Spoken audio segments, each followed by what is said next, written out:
Chancellor అంటే ఒకసారి ఒక వ్యక్తి వైస్ ఛాన్సలర్ అయితే there is a respect for them. వాళ్ళకు స్టేట్ క్యాబినెట్ మంత్రి కంటే కూడా ఎక్కువ గౌరవం ఉంటుంది. ఉపకులపతి, హానరబుల్ వైస్ ఛాన్సలర్ అంటారు.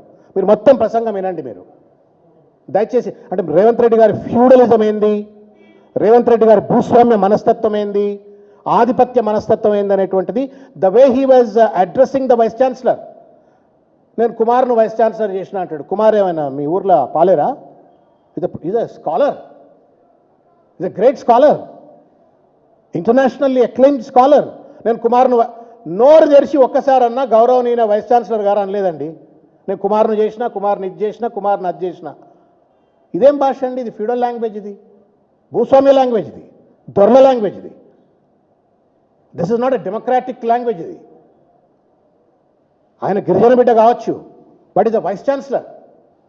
మీ ఊరు పాలేరు కాదు, నీ దగ్గర రైతు కూలీ కాదు, నీ కొడంగల్ వ్యాపార క్షేత్రంలో, వ్యవసాయ క్షేత్రంలో ఆయన అట్లాంటివి. శ్రీహరి ఎడమ బుజ్జు, శ్రీహరి మంత్రి గారు, నీ సహచర మంత్రి, క్యాబినెట్ మంత్రి శ్రీహరి గారు నా సహచర మంత్రి వర్యులు అనడానికి నీకు నోరు రావట్లేదు. మళ్ళీ నువ్వు నీ దొరరికం చూపెట్టుకుంటా మందిని దొరలు చదువుకొనియరు అది ఇదని సొల్లు మాట్లాడుతూ ఉంటుంది. You are not able to respect your own colleagues.